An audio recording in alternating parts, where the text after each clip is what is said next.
Good afternoon, Year 12. It was lovely to speak to you earlier. I hope you're all doing really well and welcome to Changing Places number 3. That one's for you, Nick.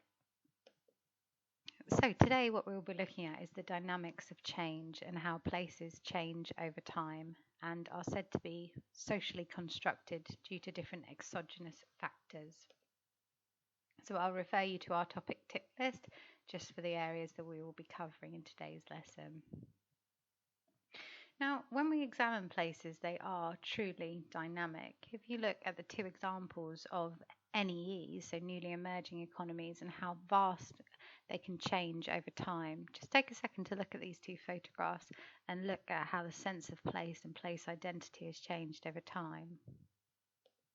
This isn't always the case, though. If you look at sort of sleepy rural idylls like Clare, for instance, have a look at the early 20th century image there on the left, in contrast with modern day, seems to or appears to have changed very little in its aesthetics.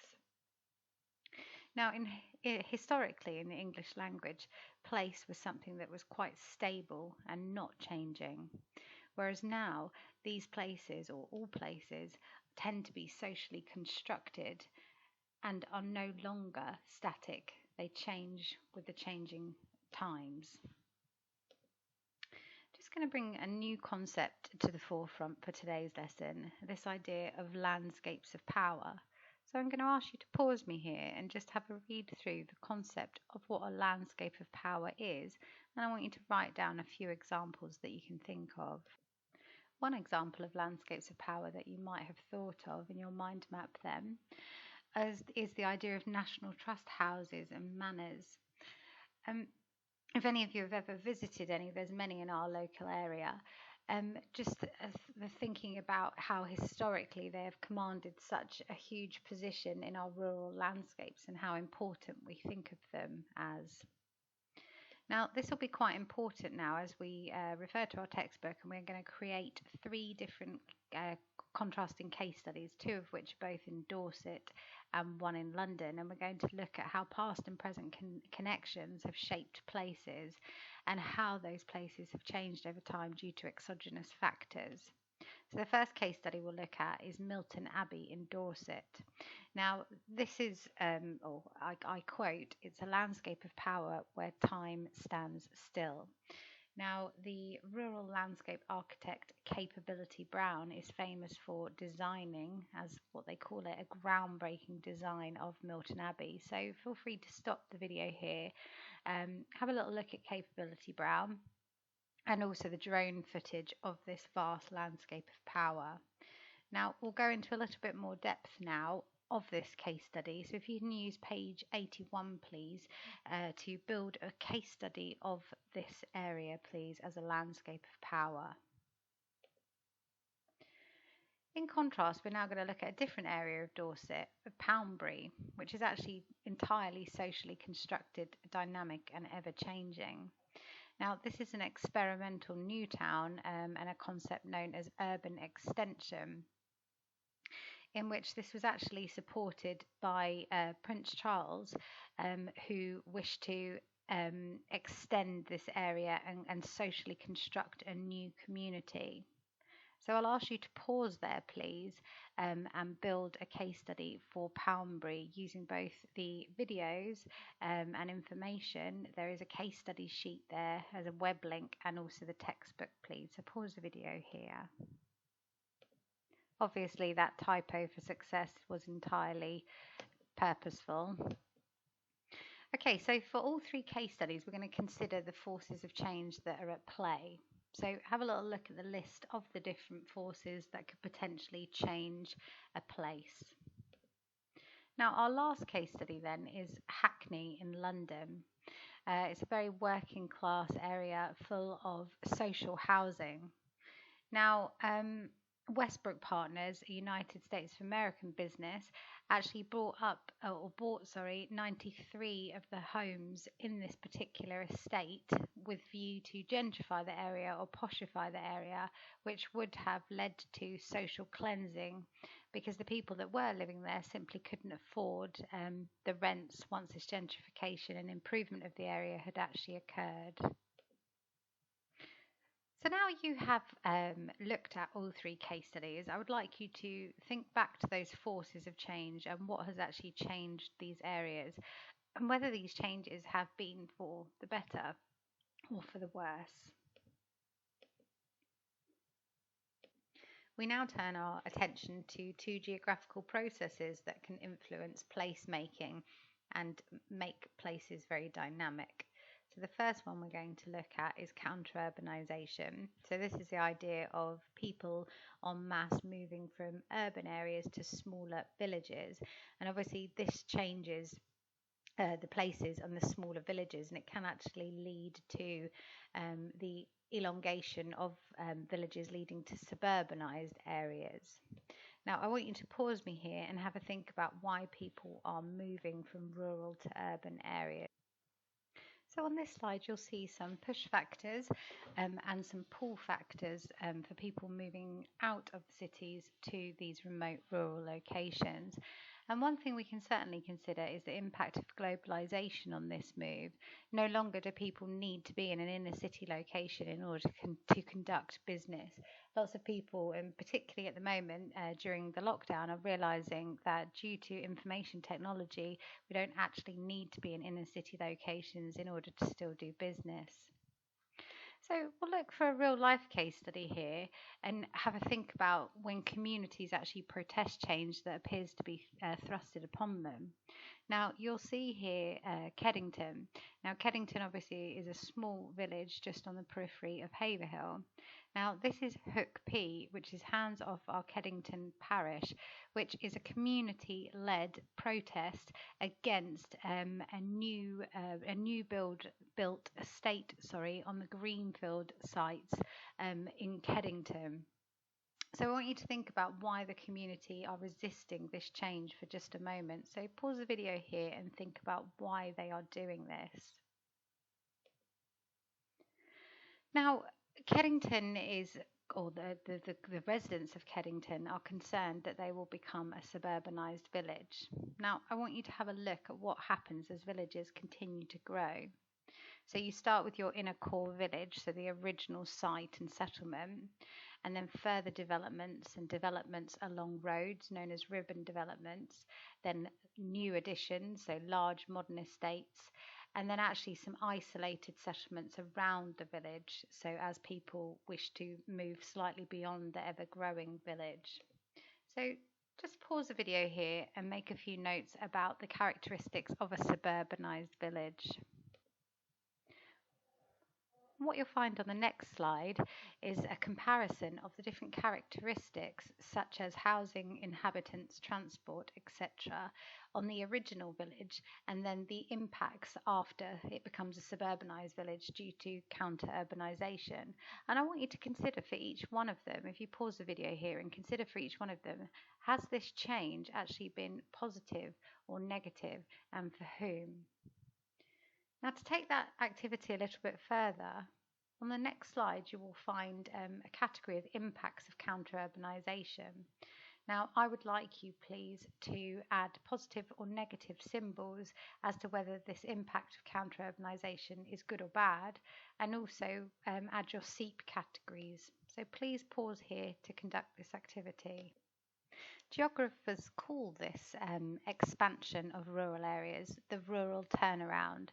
So the entire changing of the demographics and social fabric of the rural areas because of the exogenous factors as the flow of people coming into these smaller remote rural areas from the city. And that can have a large impact on the area that they come to. So the second process I mentioned earlier that we can think about how it shapes place and causes the dynamic changes that we see is that idea of suburbanisation. Now, suburbanisation is a historical concept, and has occurred throughout the years. Now, one thing from top down, so from the government, was put in place to actually try and prevent the sprawl of cities and urban areas was this concept of the green belt. So I'd like you to pause the video here and have a look at some of the green belts that have been in place since the 1940s. The purpose of a green belt is to prevent large urban areas becoming urban agglomerates in which they literally gobble up or encapsulate all of the smaller villages and settlements around the urban area. Now, I want you to think about this concept of greenfield and brownfield sites and what's best to build on, because obviously within the UK, our population is looking to grow substantially over the next decade, and with lots of people wishing to live alone, this is putting further demand on the housing types. So just pause the video here and think about the advantages for building on greenfield and brownfield sites. Hopefully you got something that looks remarkably like this. Okay, so I'm going to ask you to stop for a second and have a little think and a link. So I want you to think about suburbanisation and counter-urbanisation as to whether they are positive or negative. So think about it. Is it actually a good thing that one day Clare might eventually be adjoined to Hundon, or Haverhill might eventually be adjoined to Keddington? Or is this actually quite damaging for these areas in question? Okay, so it's time to build our near place case study now that we need to know in great amounts of depth. So I've just briefly put a reminder here of exogenous and endogenous factors from last lesson. So Haverhill as a case study will be our local place, by which we need to look at past and present lived experience of Haverhill, and we need to gain that information through qualitative and quantitative data. So let's get started.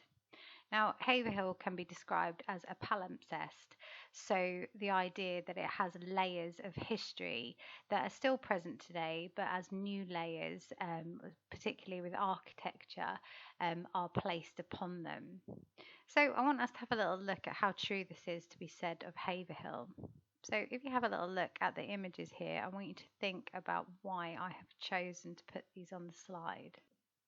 So now you're going to create a historical context timeline for Haverhill. So on the next few slides, if you pause them one by one, please, and make a few notes of some key historical moments in Haverhill that have changed the sense of place over time, please. Pause the video here. Pause the video here. Pause the video here. Pause the video here.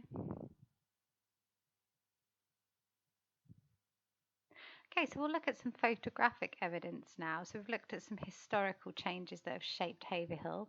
So if you have a look, I've got some images from history. So throughout the 1800s, looking at Haverhill, you might be able to recognise some of these places. So I've broken this down into a very simplistic timeline, and I want you to think about which of these factors have been the most influential in shaping Haverhill as the place that it is today. And when you go through each one, I want you to think about whether they are endogenous or exogenous factors. So pause the video here, please. Can you do the same for the remaining dates up to the millennium? So there's a little bit more information about Haverhill and how some of the place names and street names have come from important moments in history. So have a little read through these.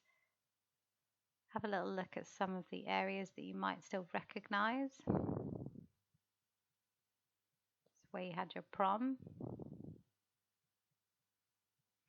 So Haverhill, believe it or not, is actually represented in literature. So John Webb was writing about Haverhill in 1810 and again in 1821.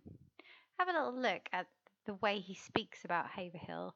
Does he class himself as an insider or an outsider? And is he portraying topophobia or topophilia in his writing? And also, what you should be thinking as A-level geographers is this actually an accurate representation of Haverhill? Pause the video here and have a think about that. So moving on, we've spoken about this quite a lot. The idea that Haverhill is actually a London overspill town, so it's actually an urban extension to try and relieve the pressure and overcrowded nature of London at the time. Right, now we're going to look at some map-based evidence. So here is a map of Haverhill from 1737, and I want you to think about what kind of sense of place it gives you from this map. So look at anything that you can see that maybe does still exist today or doesn't exist today. So pause the video here to have a look at that. We now have a video from a map from 1888. So maybe you might want to contrast those two maps. How is Haverhill changing? And are these maps a really good, are they reliable evidence to show us how the place has changed over time? And then obviously we look at Haverhill today in 2019 or 2020 and have a think about how much it has changed and how much expansion has occurred. Okay, so next we look at the Multiple Deprivation Index, or IMD. Now, we'll come back to this in later lessons, but this is actually a ranking for all of the urban areas in the UK at how deprived they are. Now, if you just take a moment to have a little look at the article from the Haverhill Echo, so this is a media representation that shows that deprivation has risen, in fact, over the last 4 years in Haverhill. Now, if you have a little look, the Multiple Deprivation Index takes the following aspects of a place into account. So, for instance, income, education, and skills. So, unfortunately, as you can see on the diagram there, where we were broken down into wards, that many of the areas of Haverhill have actually gone down in their, gone up in their amount of deprivation.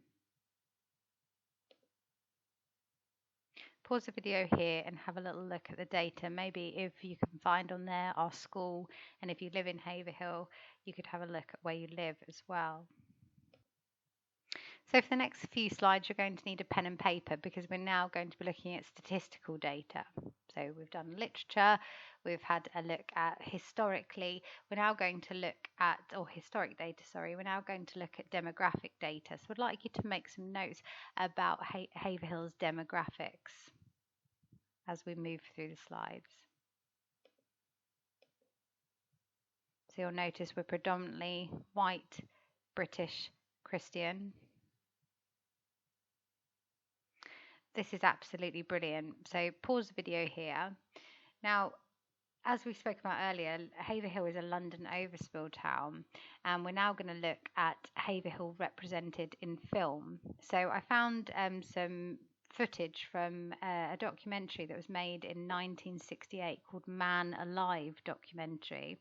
Absolutely brilliant. So pause the video here and watch it. It takes you back to to 1968, where you've got all of these people that have come from London, feeling like absolute outsiders, coming to this somewhat rural area in the middle of nowhere. And obviously that has brought about the change that makes Haverhill what Haverhill is today. So pause the video here. Building on last lesson, we'll just have a little look briefly at the exogenous factors affecting Haverhill as well. You'll notice there's a PDF file attached there. Have a little look because actually it has been said that a lot of Haverhill's wealth and prosperity that has occurred recently has been with great thanks to the exogenous factors such as large investments from companies such as Sanofi. So we'll now look at media representation of Haverhill. Now I literally Googled Haverhill UK, and as you can see, the top searches are things such as burglary in the shop centre, burglary in the town centre shop, theft of motorbikes and power tools, etc. It doesn't really portray a very positive sense of place, does it?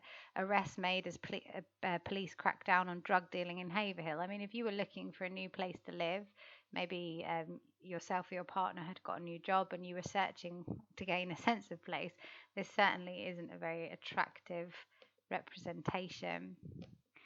I want you to think about the conflicts in the town. So when we first started building the research park on the outskirts of Haverhill, that was met with conflict. the housing developments that are occurring on the transport arteries in and out of Haverhill. They're causing flooding, they're building on greenfield sites, and many people don't like these changes that are forced upon them. We mentioned in today's lesson, Nick was mentioning about the closing of some chain stores in the town centre of Haverhill, and how this has changed the sense of place that we gather. Again, building on this case study, the Addis family, who were the founders and owners of Wisdom toothbrushes, were operating in Haverhill for 200 years, employing thousands of people. And they sold to a company in an NEE for cheaper labour. And they were sort of the heartbeat, or the beating heart, should I say, of Haverhill's economy for a long time.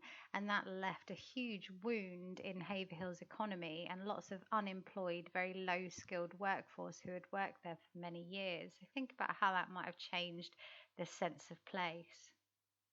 So we find ourselves at the end of our Haverhill local place case study. I'm sure that you're very sad about that. So on a positive note, it's now exam question time. Pause for applause. Okay, so there's two things. I want you to plan these essays. I don't want you to do them. So you'll just be uploading your plans to Teams assignment page this week. So I want you to look at this one. So past and present connections within and beyond localities shape places. So I want you to plan this using Haverhill as your example. So to what extent have the past and present connections with other areas actually shaped Haverhill to be what it is today? So use the planning sheet to help you with that one. There's a second one as well that I would really like you to have a go at planning, and we'll talk about in next week's lesson. So the changing character of a place over time is more effectively represented by statistical and cartographical sources, e.g. maps and statistics, rather than artistic sources such as painting, poetry and photography. Now, you need to address this question looking at your local or distant place. So for this, we haven't done our distant place yet, so we'll use Haverhill for this one. And you need to be critical about this, to what extent you agree. So basically, are maps and stats more effective to actually give a sense of place rather than the more subjective artistic sources? So have a go at that one. I have attached the mark scheme there to get you thinking before you plan it. And then lastly, there is a little 6 marker. So you're going to do 2 plans for the first 2 questions. And then I would like you to have a go at this 6 marker question, which is a map-based question. It's an AO3, so use lots of data, please. And you're just literally showing or portraying the patterns that you can see. Okay, good luck with it all, guys. If you need anything or you have any questions, please don't hesitate to contact me. I will set this via Teams assignment and on Go for Schools. If you have any problems with anything, please let me know. Bye.